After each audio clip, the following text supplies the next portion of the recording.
A strong woman works out every day to keep her body in shape, but a woman of strength kneels in prayer to keep her soul in shape.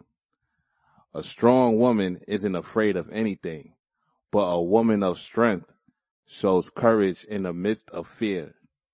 A strong woman won't let anyone get the best of her, but a woman of strength gives the best in what she does.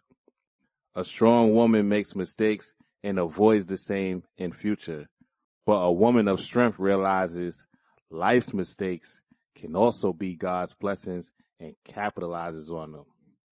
A strong woman walks sure-footedly, but a woman of strength also knows God will catch her when she falls. A strong woman wears the look of confidence on her face, but a woman of strength wears grace. A strong woman has faith that she is strong enough for the journey, but a woman of strength has faith that is in the journey that she will become strong. By Sharon Samani. That was a great poem, and this is our last Live at 9 edition. This is our Women's History Month edition. Yep, and then so what about that poem stood out to you? I don't know. Like me growing up, there wasn't that many positive black male role models due to life, and there's a lot of strong black women in my life that I don't know where they got their strength from, but I guess they got it from God. They may not have been the most probably like athletic shaped or like the most like in the sports and things like that, but they have some type of like strength and some type of will that kept them going and kept them growing. So, that's why I always have like a certain appreciation for women that, especially like anybody that's doing something or just dreaming. It's like, it's so much different when you have like a support system behind you. Like, you know what I'm saying? It's like a lot of the women I seen grow up there that have that. So, that's where women of strength come from. Just seeing like a lot of strong women, you know. That's pretty dope. And do you know anything else about the poet? Like, do you know her history or anything like that? I know she has a lot of great material, a lot of great poems that talk about a lot of. I know she's forgot where she's from, but I remember I seen that poem. Her name is Sharon Samani. So if you guys want to check that out, okay, cool. You can go check her out. But yeah, she's a poet. I'm gonna see where she's from in a second, but that poem was dope. While you do that, we're gonna do our usual segment, 9 Lives. 9 Lives is a topic where we usually talk about 9 different people, 9 different things going on in the world. This time we're gonna do it from a woman's perspective for Women's History Month. So it's gonna be all women. It's gonna be women of all races, backgrounds, all that stuff. So starting off with number 1, Malaya Yousafzai. She's an activist. She received a Nobel Peace Prize for her advocacy efforts for resulting in pretty much she was a victim of an attempted assassination by the Taliban, and she continues to raise awareness of just education and kidnapping and stuff like that. So shout out to her. Number 2, Gertrude B. Leon. Yeah. She's a biochemist. She was a biochemist and pharmacologist. She was one of the most pioneering, changing icons in the realm of pharmacy back then, and around the 1980s and 1988. And she won a Nobel Peace Prize in physiology for her innovative efforts and research methods that aided the launch of drug tests that would lead to the development of drugs that help towards AIDS symptoms and stuff like that. So shout out to her. Number 3, Patsy Mink, lawyer and politician.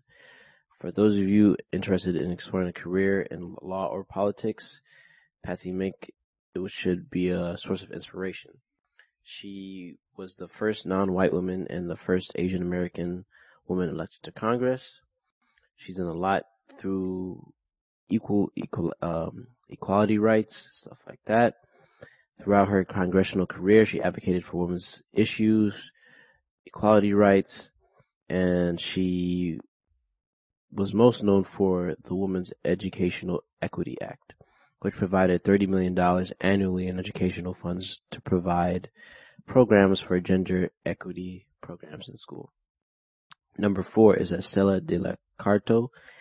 She's an Argentine human rights activist and president of the Association of Grandmothers of the Plaza de Mayo, with a goal of finding children that get abducted or kidnapped or illegally adopted.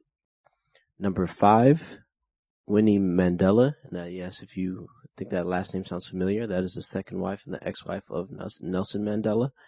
She did a lot in her days herself. She was a South African anti-activist and politician. She served as a member of the parliament from 1994 to 2003. And from 2009 until she passed away, she was the deputy minister of arts and culture from 1994 to 1996. Rest in peace. Facts. Number 6, Brittany K. Barnett, an American attorney and a criminal justice reform advocate. Through the organization Buried Alive, she co-founded that with Sharanda Jones and Corey Jacobs to release the national attention around her co-counsel Me'Angel Cody, which litigated the release of 17 people in 90 days. Number 7, Nelba Marquez Green started the Anna Grace Project, an organization to address social isolation and social justice in schools due to gun violence after her 6-year-old daughter was killed in the Sandy Hook shooting. Number 8, Rashima Sajani, founder of the Girls Who Code, a nonprofit organization.